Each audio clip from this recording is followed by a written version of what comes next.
In the name of the Father, and the Son, and the Holy Spirit. Amen. We are now at the halfway point of Great Lent.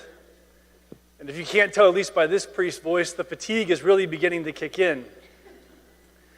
Which means also at this point, other little passions will begin to kick up during the journey to Pascha. And it's probably worth just bringing up as a pastor, as a co-shepherd at the parish here. We have to kind of be careful how at this point sometimes we can begin, our tongue can get loose, we can have frustrations that kick up. Little things can happen that can begin to divide our household, our offices, or us against others.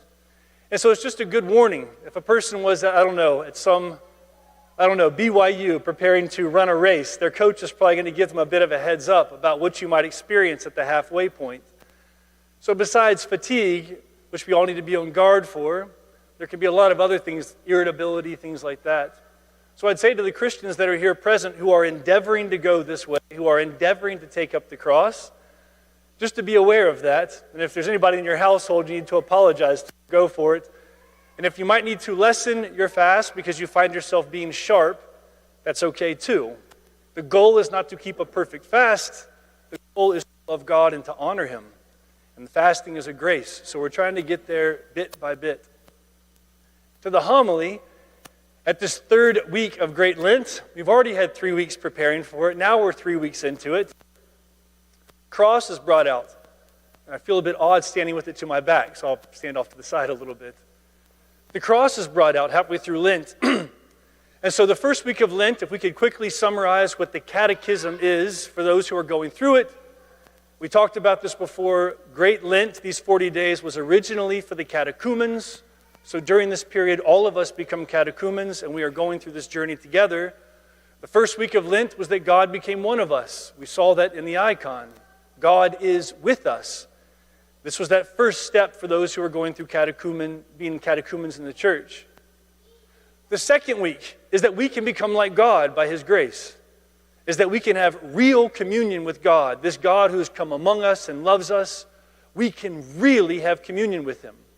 And no disrespect to any Western tradition, but while they might speak of theosis as, communion with God, they do not mean it like the Orthodox mean it.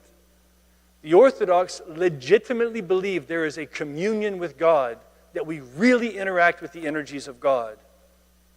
That is salvation to us. So the first week, we have God has become one of us. The second week, that we can become like Him. And now the third week, how? By taking up the cross.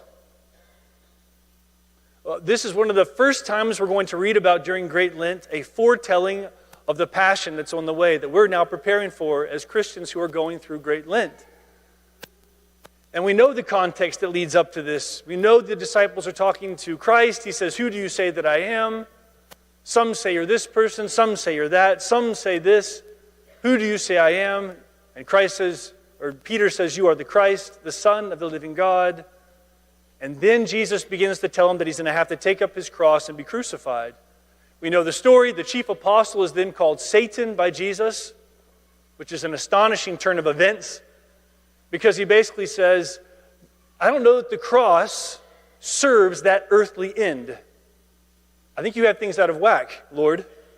And Christ has to rebuke him for it. And he says, "No, this is how a king acts. This is how a true human being acts. This is how glory is revealed. I have to take up my cross." And then with his disciples, he says to them, "And if any one of you," and here he's speaking to us, "would come after me, you're going to have to take up your cross too." In other words, he says, if you really want to live your life, you're going to have to lose it. Because he says, if you gain the whole world and lose your soul, your nephesh, your life, what good is it? So this Sunday is the how. It's about taking up our cross. Yes, it begins to lift our eyes towards not just the suffering ahead, but the joy in the victory of God. But it's the how. And this is something worth pausing to think about, because I love the fact that we brought the cross out here today, because it's dramatic.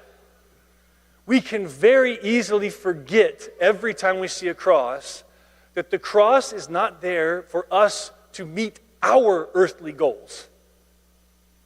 We hang the cross around our necks, oftentimes as jewelry, as bling, as the kids say. And very little times do we look at it and wonder if it's the content of our lives. We cross ourselves before we have meals. We put crosses in our houses. We tattoo our bodies with them. We put them on top of our churches. But very often, are we willing to really confront what a scary thing that is? And let's just talk about what a scary thing it is. Imagine you are a first century Christian now, after Christ. You've seen your Lord crucified on this. And you're reminded that for the better part of 500 years, the cross has been a torture device. Anywhere you see the cross, it is a horror. It's something that's meant to intimidate, to terrify. We have accounts because we know the cross is invented probably by the Persians in the 5th century before Christ. Alexander the Great will encounter that kingdom, bring it back with him as a means to scare people who might cause rebellion. He employs it himself. And then we know the Phoenicians will use it and others will use it. And then the Romans themselves, that part of the world, think, well, this is a brilliant tool to quiet anybody who might stand up to the emperor. And they begin to use it. We have accounts of 2,000 and 3,000 people at a time being crucified. There was once a rebellion that happened in the eastern part of the Mediterranean. And what they decided to do was to crucify all the slaves and line them along the road as you entered the city. And they were instructed, when the slaves die, do not take them off the cross. Let our visitors see the rotting corpse. That's a long walk, 3,000 bodies lined up along a road. The cross was a real means of intimidation and terror. And it's not a death that happened quickly. It took hours. In some cases, days. Sometimes they would nail people. Sometimes they would tie them up. We know Peter's crucified upside down. Andrew, his brother, hangs on an X-shaped cross. We know of countless Christians who were also crucified. The cross is not something that bring out to go, this gets me to what I think of as success. This will meet the earthly ends that make my bank account look good and make people think I'm popular and cool. This is the easy way to go. The cross has nothing to do with that.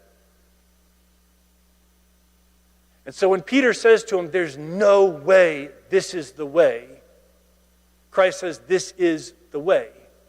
This is the only way. This is the way out. For those who are looking to be resurrected, for those who are looking for real life, for those looking for real joy, the only way to get to that resurrection is that we have to go through the cross. And we have to encounter it for what it really is. By that, what I mean is, as we are catechumens going through Great Lent, we are preparing for baptism. And as a reminder of those wedding vows, you could say we took, not only do the newly baptized show up on Pascha with candles, but so do we, as a reminder of our baptism. And for anybody who may have been baptized as an adult, or may be preparing for it right now, who might forget what happened, or your kids are older and you just haven't read the service in a while, the baptismal rite does not say, we are baptizing you into a happy, simple, sugary, everything goes well life. It's a baptism into death. That tomb of water encloses over us, and we reemerge. But when we reemerge living for Christ and not for ourselves. The old person has to die. In the waters of baptism, the body of death dissolves. But that's an ongoing process. Because it's very easy to forget once I've been baptized, as soon as I leave the church parking lot and someone cuts me off, I'm going to let this guy have it. Someone offended me, so I'm not going to forgive them. Oh, I'm going to give it to this person. They're really going to get it. I'm going to be right. I've completely forgotten the vows. The reason that we go into baptism is so that this old man can die. The old Adam can die. And all of us are Americans in this room, so we know the reason that the old person has to die is because it doesn't work. But we can forget that. When a person's just coming into the church, what's heavy in their most recent memory is all the things that didn't work. And so we finally come to the ends of ourselves and we go, I'm ready to live a different life. I'm ready, as some people say when they go to Mount Athos, I'm ready to die. and now I can really live. So when we're baptized, the old person, formed and informed by the world outside, in which direction we spit, we now say, I will live formed and informed by Christ. We literally put on Christ to become like Christ, a member of his body now for resurrection. And that's us really being alive. But this is difficult because very often, if you're like me, I will forget this homily, I'll forget the Sunday of the cross, I'll forget my baptism. All I care about is what makes me comfortable, me justified, me happy, what I want, me. All the things that the church has screamed at us and said, it doesn't work. There is no happiness there. And by the way, Jacob, you don't have life in yourself. If you are unplugged from God, you do what an iPhone does, you die. So if you want to live, you have to live according to him, and you have to plug yourself into it. So the cross is brought out not just for the catechumen, but for the faithful Christian on this day to stir us, to remind us that we did not come into this so we could say, I've checked off this box, and now I can go do whatever I want to do with my life. Oh, because I'm a Christian. And we can call back on that when we want to win some ethical or moral decision. We took up the cross. We have to keep going that way. We had a class this past week on Tuesday night. I've said this to the young adults, but I thought it might be worth just repeating here. I know many people have heard us say it before.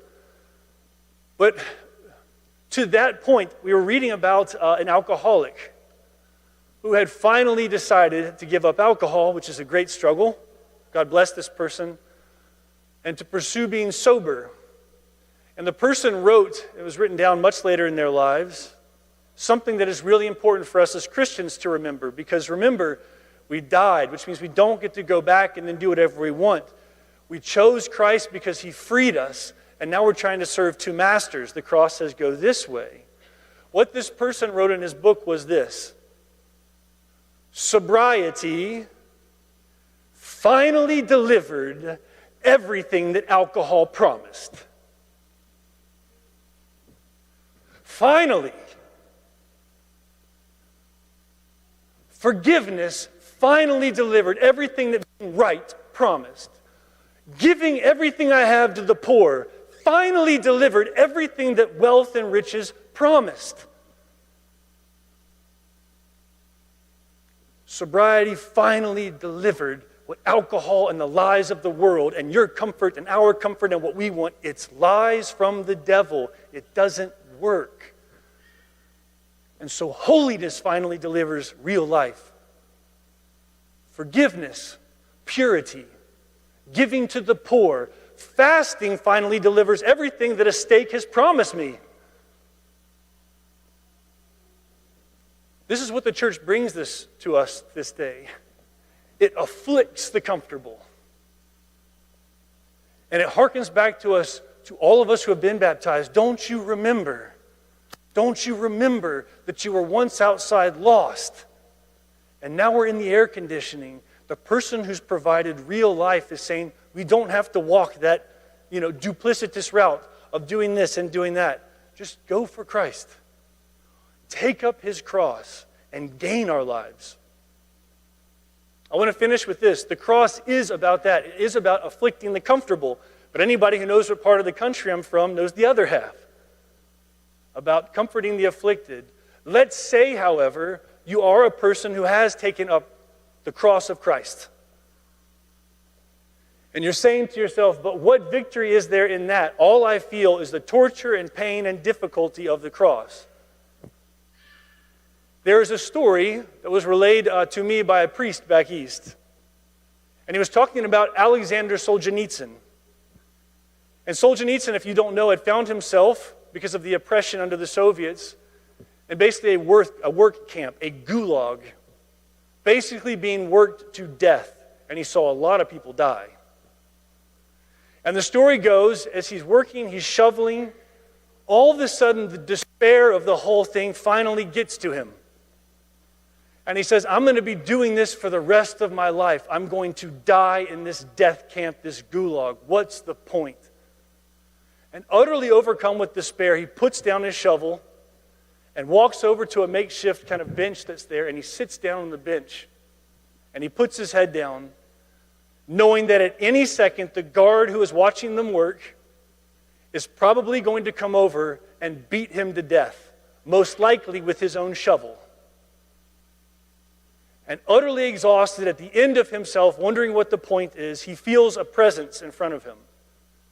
And he opens his eyes and he looks up, and it's a very frail, old prisoner comes up to him and kneels in the dirt beside him, and with the twig writes into the earth a cross. And he says nothing and goes back to work.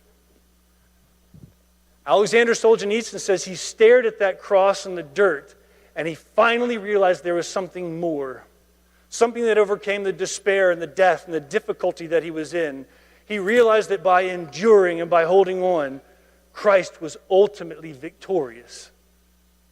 And he gets up and he picks up his shovel and gets back to work. This is what you see saints do. The cross is there to afflict us, yes. And that's important. It needs to be. We need that reminder to be afflicted out of our comfort. But for those who have taken up the cross, or facing a terminal illness, or are struggling to take up that cross, the cross is also a sign of victory. It's also a sign of the promise of God that He will overcome everything.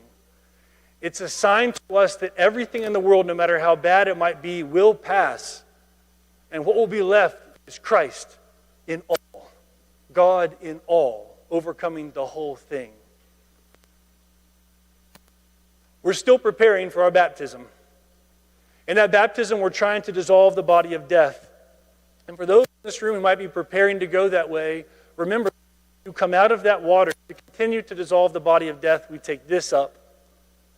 And for those who have already gone that way and have gone through the waters, to continue to dissolve that body of death and to live, we take this up. It is our affliction, it is our comfort, and it is our salvation. It's the only way out. To God be the glory.